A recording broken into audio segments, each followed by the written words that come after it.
नमस्कार, आप देख रहे हैं पॉलिटिकल आइडिया और मैं हूं प्रदीप कुमार। मित्रों, आज हम बात करने वाले हैं कन्हैया कुमार की। आज से ही कन्हैया कुमार की न्याय संवाद यात्रा दरभंगा से शुरुआत हो रही है।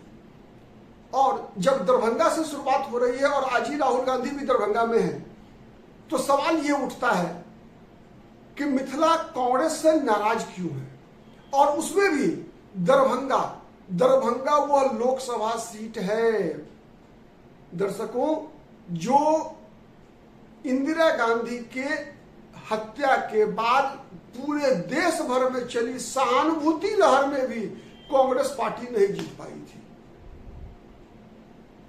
कांग्रेस पार्टी, मैं दोबारा रिपीट कर रहा हूं, कांग्रेस पार्टी दरभंगा वह लोकसभा सीट है जो इंदिरा गांधी की हत्या के बाद चली सहानुभूति लहर में भी कांग्रेस पार्टी नहीं जीत पाई थी। वह सीट है दरभंगा लोकसभा सीट, और वहीं से कन्हैया कुमार न्याय संवाद यात्रा की शुरुआत कर रहे हैं। न्याय संवाद यात्रा की शुरुआत के पीछे उनका तर्क अलग है। तर्क तो यह है कि समाज में जो पिछड़े हुए लोग हैं, जो दलित समाज है, उसको उसका अधिकार उसकी आबादी के अनुसार नहीं मिला है। लेकिन एक यह भी आज के दिन ये सवाल है कि क्या कन्हैया कुमार दरभंगा से और राहुल गांधी दरभंगा से और मिथिला से न्याय मांगने पहुंच रहे हैं दरभंगा? ये एक बहुत बड़ा सवाल है। कहा जाता है कि मिथिला, आज पप्पू यादव भी लगातार, आप बयान सुनिए पप्पू यादव को, बिहार में वो जो कांग्रेस पार्टी के लिए महागठबंधन से सीटें मांग रहे हैं, वो कह रहे हैं कि कांग्रेस के लिए मिथिला कोसी प्रमंडल, जो कि मिथिला का ही हिस्सा है, कोसी भी प्रमंडल भी, में अधिक सीटें मिलनी चाहिए।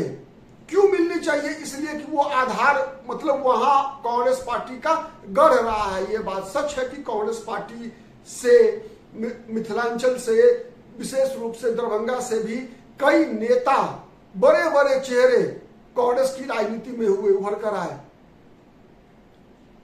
जिन लोग, डॉक्टर जगन्नाथ मिश्रा जो अंतिम मुख्यमंत्री थे कांग्रेस पार्टी के, वो भी एक मैथिल ही थे, मैथिल ब्राह्मण थे। अंतिम मुख्यमंत्री जिसे आप कह सकते हैं बिहार कांग्रेस के लिए बहादुर शाह जफर, डॉक्टर जगन्नाथ मिश्रा थे। लेकिन उसके बाद क्या हुआ कि कांग्रेस से पूरा मिथिला और दरभंगा सबसे पहले ने मुंह फेर लिया। तो आप याद कीजिए सबसे पहली स्थिति कब क्या होती है। पहला लोकसभा चुनाव था देश का। उस लोकसभा चुनाव में दरभंगा महाराज कामेश्वर सिंह भी उम्मीदवार हुआ करते थे, उम्मीदवार थे। सबको पता है जवाहरलाल नेहरू किसी भी कीमत पर कामेश्वर सिंह को देखना नहीं चाहते थे, वैसे ही जैसी धारणा उनकी बी.आर. अम्बेडकर के बारे में थी। नेहरू जी को यह कभी भी स्वीकार नहीं था कि किसी भी हिंदुस्तान के किसी भी क्षेत्र में किसी भी व्यक्ति का, किसी भी समाज के गुट में उसकी छवि ऐसी नहीं बने जो छवि जवाहरलाल नेहरू से बड़ी होती हो। वही छवि दलित बाबा साहब भीमराव अम्बेडकर की दलित समाज में था। दलित समाज के अंदर बी.आर. अम्बेडकर का चेहरा जवाहरलाल नेहरू से बड़ा था। इसीलिए जवाहरलाल नेहरू लगातार बी.आर. अम्बेडकर को चुनाव हराने का प्रयास करते रहे। जब जब अम्बेडकर चुनाव लड़े तब हर वो प्रयास स्वर्गीय पंडित नेहरू ने किया जिससे कि उनकी हार निश्चित हो सके। वैसे ही महाराज कामेश्वर सिंह के बारे में भी उनकी सोच यही थी कि नहीं, इस व्यक्ति को लोकसभा में नहीं पहुंचना चाहिए, संसद में नहीं पहुंचना चाहिए, नहीं होना चाहिए। उसके बाद आगे बढ़ते हैं। दूसरा चेहरा भी मिथिला से उभर कर आया ललित नारायण मिश्रा का। मैं कांग्रेस की राजनीति की बात कर रहा हूं, कांग्रेस विरोधी दलों की राजनीति की बात करता तो फिर वहां से कर्पूरी ठाकुर भी बहुत बड़े नेता थे, उनकी चर्चा मैं नहीं कर रहा। कॉमरेड भोगेंद्र झा भी बहुत बड़े नेता के रूप में उभरे। लेकिन आज चूंकि हम केवल कांग्रेस की राजनीति की चर्चा कर रहे हैं, इसीलिए मैं ललित नारायण मिश्रा पे आ गया। महाराजा कामेश्वर सिंह के बाद ललित नारायण मिश्रा की हत्या हो जाती है। बड़ी लाइन, मतलब पूरे बिहार में बड़ी लाइन बिछ रहा था, लेकिन मिथिला उससे वंचित था। और जिस दिन बड़ी लाइन के लिए शिलान्यास था, उसी दिन ललित नारायण मिश्रा की हत्या हो जाती है। उसके पीछे क्या क्या सुनने को मिलता है बताने की जरूरत नहीं है। क्यों मिथिला नाराज है, लेकिन जानता तो सब है, बोल नहीं सकता, क्योंकि कानूनी रूप से सबके पास सबूत तो होते नहीं है। कहावत है बॉस नेवर गोज रॉन्ग, तो जो जिसके पास ताकत है वो कभी गलत नहीं होता, ऐसी कहावत है। खैर उसके बाद देखिए, उसके बाद की राजनीति, उसके बाद की राजनीति जब 1984 के लोकसभा चुनाव में भी जब कांग्रेस के उम्मीदवार पंडित हरिनाथ मिश्रा दरभंगा से चुनाव हार गए, वहां से दलित मजदूर किसान पार्टी के नेता विजय कुमार मिश्रा चुनाव जीते थे। और विजय कुमार मिश्रा जो स्वर्गीय ललित नारायण मिश्रा के पुत्र थे, कांग्रेस विरोधी राजनीति से आगे सांसद चुने गए थे, याद कीजिएगा। मतलब कांग्रेस के विरोध में ललित नारायण मिश्रा के पुत्र विजय कुमार मिश्रा दरभंगा से सांसद बने थे जब इंदिरा गांधी की हत्या हुई, उसके बाद के हुए चुनाव में। फिर दौर आ गया मंडल और मंदिर का 1990 में जब मंडल और मंदिर का दौर आया, उससे पहले 89 का लोकसभा चुनाव हुआ था दरभंगा लोकसभा सीट से। कांग्रेस के कद्दावर नेता 84 में पंडित हरिनाथ मिश्रा हारे थे। 89 के लोकसभा चुनाव में मिथिला यूनिवर्सिटी के वाइस चांसलर शकीलुर रहमान से चुनाव में भ्रष्टाचार के मुद्दे पर डॉक्टर नागेंद्र झा, जो कांग्रेस में कुछ दिन पहले तक प्रदेश अध्यक्ष हुआ करते थे, मदन मोहन झा अभी विधान परिषद में कांग्रेस विधायक दल के नेता हैं, उनके पिता तत्कालीन शिक्षा मंत्री बिहार सरकार नागेंद्र झा उम्मीदवार थे दरभंगा लोकसभा सीट से, और जनता दल से उम्मीदवार थे शकीलुर रहमान। शकीलुर रहमान ने नागेंद्र झा को पराजित किया 1989 के लोकसभा चुनाव में। उनकी हार हो गई, 89 में भी नहीं जीत सके। उसके बाद तो कभी आज तक कांग्रेस वहां से दरभंगा से लोकसभा चुनाव में लोकसभा सीट नहीं जीत पाई। दरभंगा ही नहीं बल्कि पूरे मिथिला से सफाया हो गया। उसके बाद क्या हुआ, आ गया दौर बीजेपी का। जब बीजेपी का दौर आया तो जितनी भी मांगे पूरे मिथिला के लिए, मिथिला का पूरे दरभंगा, विशेषकर दरभंगा छोड़ दीजिए, मैं पूरे मिथिला की बात कर रहा हूं, जितनी भी मांगे लंबित थी मिथिला क्षेत्र की, वो सब मांगों को अगर किसी भी पार्टी ने पूरा किया तो वो बीजेपी की सरकार के दौरान, चाहे वो सरकार अटल बिहारी वाजपेयी की रही हो चाहे नरेंद्र मोदी की रही हो, इन्हीं दो सरकारों के कार्यकाल में मिथिला की चिर प्रतीक्षित चिर लंबित मांगों की पूरी की गई।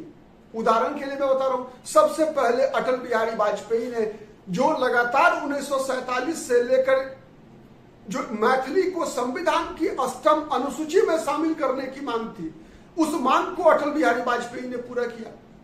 प्रयास आजादी समय से ही चल रहा था, लगातार कांग्रेस पार्टी के लोग नकार रहे थे, लेकिन जब अटल बिहारी वाजपेयी प्रधानमंत्री बने तो मैथिली को संविधान की अष्टम अनुसूची में शामिल कर लिया गया। 1934 के भूकंप में मिथिला का दो प्रमंडल अलग हो गया था, दरभंगा प्रमंडल और कोसी प्रमंडल, चूंकि कोसी का जो पुल था वो ध्वस्त हो गया था 1934 के भूकंप में। वो पुल नहीं बन पाई थी तब तक जब तक अटल बिहारी वाजपेयी देश के प्रधानमंत्री नहीं बने। जब वाजपेयी देश के प्रधानमंत्री बने तभी उस पुल का शिलान्यास भी हुआ और उस पुल को पूरा भी किया गया। दूसरी मांगे पूरी हुई। मिथिला पेंटिंग को एक व्यवसाय के रूप में प्रमोट करने की शुरुआत ललित नारायण मिश्रा ने किया था, लेकिन ललित नारायण मिश्रा की हत्या के बाद वो प्रयास बंद हो गया। उस बंद प्रयास को फिर से शुरुआत किया बीजेपी की नरेंद्र मोदी की सरकार ने। आज मिथिला पेंटिंग बनाकर कई सैकड़ों कलाकार अपनी आर्थिक स्थिति सुधार चुके हैं। आप थोड़ा मधुबनी का दौरा करेंगे, कई गांव ऐसे हैं जहां के लोग घरेलू उद्योग के रूप में मिथिला पेंटिंग को उन्होंने अपनाया है और उनका व्यवसाय दिन दूना रात चौगुना आगे बढ़ रहा है।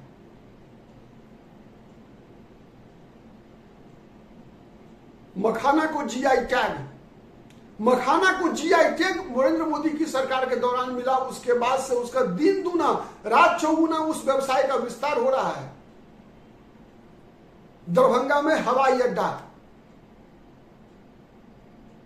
यह काम भी बीजेपी की सरकार ने ही किया। दरभंगा में एम्स बीजेपी की सरकार ने दिया। मैं इतनी बातें गिना रहा हूं कि आपको लगेगा कि मैं बीजेपी का प्रवक्ता हूं, लेकिन दुर्भाग्य ऐसा है कि जितनी बातें मैं बोल रहा हूं मेरी मजबूरी है बोलना, आपको बताना। मैं बीजेपी का प्रवक्ता नहीं हूं। कई वीडियो मैंने बनाई है बीजेपी के नेताओं पर, नरेंद्र मोदी से लेकर बिहार के नेताओं पर मैं जबरदस्त हमला करता हूं।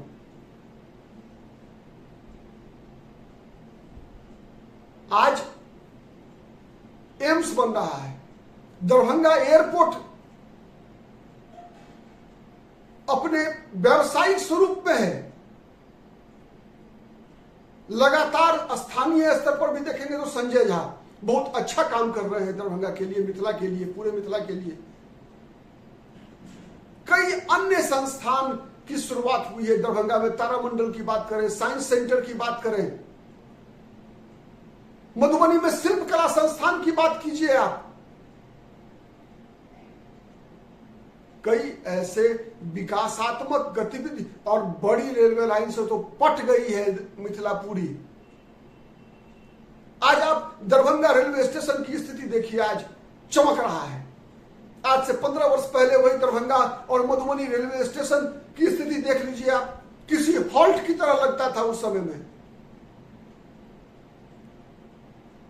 और आज हर आधुनिक सुख सुविधाएं आपको मिलेगी दरभंगा मधुबनी के रेलवे स्टेशन पे, सहरसा सुपौल सहरसा के स्टेशन पे। तो ये सब परिवर्तन आए हैं जो परिलक्षित है। पूरे मिथिला को 22 घंटे लगभग बिजली मिल रही है। तो ये सब इतने विकास के काम हुए जिस कारण से कांग्रेस के से मुंह मोड़ना अगर मिथिला ने तय किया तो कहीं से भी ये अन्याय नहीं था। किस आधार पर कन्हैया कुमार और राहुल गांधी दरभंगा वालों से न्याय मांग रहे हैं कि कांग्रेस को आप अपने दिल में जगह दीजिए? कौन सा ऐसा काम कांग्रेस ने किया है? हाँ, एक काम है कि दरभंगा में 2 विश्वविद्यालयों का मुख्यालय है। एक काम कर सकते हैं आप। इसके अलावे और कौन सा काम ऐसा है जिस काम के नाम पर कांग्रेस पार्टी मिथिला के लोगों से वोट मांगेगी? मुझे तो समझ में नहीं आ रहा। आज के लिए इतना ही। बहुत बहुत धन्यवाद। नमस्कार। जय हिंद, जय भारत।